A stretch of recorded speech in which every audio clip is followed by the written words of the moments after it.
Veja, não existe na Bíblia a possibilidade de uma língua estranha. Existe variedade de línguas. Seria como hoje, se Deus me capacitasse a falar em russo, japonês, línguas que eu nunca estudei. Isso é Ai, ai, ai. sobrenatural, isso é um dom do Espírito. Vamos. Amém? Porque esses homens estão aí, eles precisam sentar para aprender. Não estão aptos para ensinar porque têm destruído muitas vidas. Escute para você, vamos lá. 1 de Coríntios, capítulo 14, versículo 2. Olha o que é que vai dizer. Abra aí na tua Bíblia, abra aí na tua Bíblia, olha o que vai dizer. Versículo 1, vamos ler do versículo 1. Nós estamos no contexto. Ele fala, segue o caminho do amor e procurai com zelo os dons espirituais. Hoje, eles negam os dons espirituais. Hoje eles rejeitam o dom espiritual, mas Paulo está dizendo para seguir o amor, mas para procurar com zelo. O que é procurar com zelo? Procurar com zelo é procurar com esforço. Então, se nós temos que buscar os dons espirituais com esforço, então quer dizer que os dons espirituais são importantes. Deus nunca te mandaria buscar algo que não seja importante com todo esforço. Os dons espirituais servem para a edificação. Edificação é crescimento. Edificação da igreja é crescimento da igreja. Ninguém cresce sem os dons espirituais. Olha aí. Segue o amor e procurai com zelo os dons espirituais. Contudo, especialmente, ele diz, especialmente o dom de profecia. Ele diz, principalmente o dom de profecia. Hoje em dia, criticam o dom de profecia, mas Paulo está dizendo para buscar principalmente o dom de profetizar.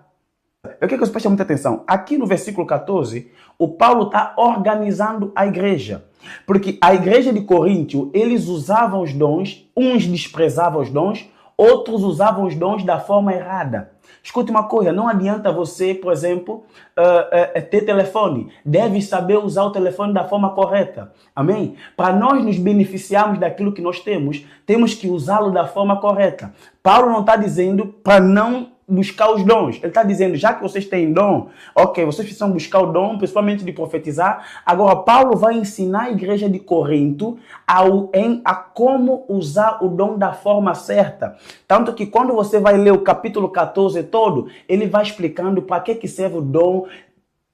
Primeiro, ele vai mostrar o que é dom de língua. Depois, ele vai explicar como usar o dom de língua. Eu quero que você preste muita atenção. Olha o que é que o texto diz. Versículo 2. Portanto, porque o que fala em língua estranha, ele disse que não existe língua estranha, olha aqui. É isso que ele falou. Mas Paulo está dizendo aqui, porque o que fala em línguas estranhas não fala aos homens. Ele disse que língua estranha que a Bíblia está dizendo é língua estrangeira.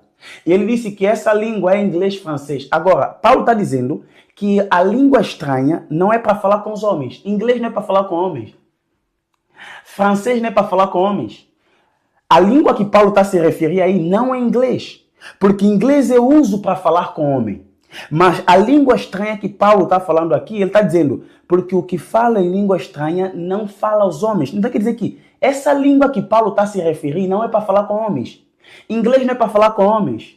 Francês não é para falar com homens. Então, quebra esse mito dele, a mentira dele de dizer que línguas estranhas é uma língua estrangeira e que é inglês, francês. Não é verdade.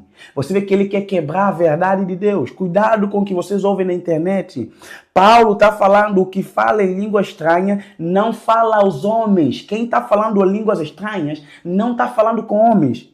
Senão a Deus, somente a Deus. Aí ele vai dizer, porque ninguém entende. Porque ninguém entende. Porque ninguém entende. Ninguém entende inglês. Ninguém entende francês, ninguém entende espanhol, porque ele está dizendo que língua estranha que a Bíblia está se referindo é inglês, espanhol e por aí. Agora, ninguém entende francês, porque a língua estranha que aqui está dizendo é uma língua que não se fala com homens, é uma língua que somente Deus entende. Por isso que quando eu fico falando em língua, você não está entendendo nada, porque eu não estou falando consigo. Essa língua não é para eu comunicar consigo, essa língua é para eu comunicar diretamente com Deus. Você entende? Ele falou, não fala aos homens, senão somente a Deus. Ok, então essa língua não é para falar com homens, é para falar somente com Deus, porque ninguém vai entender, ok? Ele está dizendo aqui, porque ninguém o entende. E em espírito fala mistério. Ele fala onde? Ele fala em espírito. Ele diz, em espírito fala. Ele fala onde? Em espírito. Então quer dizer que essa língua não é uma língua que eu falo no físico.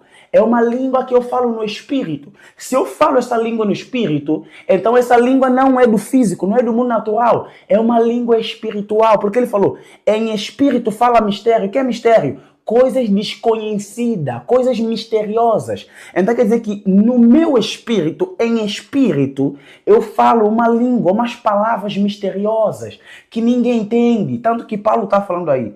Agora, ele vai dizer para mim que há línguas estranhas, hein? Ele está dizendo que é inglês. Inglês é misterioso, hein? Por mais que você não entenda inglês, eu entendo um pouquinho inglês, não é mistério para mim. Você vê? Não é misterioso. Aí Paulo está dizendo que ninguém entende. Então ninguém entende inglês. Será que ninguém entende inglês? Porque Paulo está dizendo que essa língua estranha que está aqui, que ele está se referir, não é inglês, meu irmão, pelo amor de Deus. Por quê? Porque essa língua estranha não é para falar com homens. Primeiro, não fala homem. Vai. Primeiro, não fala homem. Segundo, somente Deus entende. Ninguém entende. Somente Deus entende. Terceiro, é uma língua que se fala no espírito, não no físico. Você vê?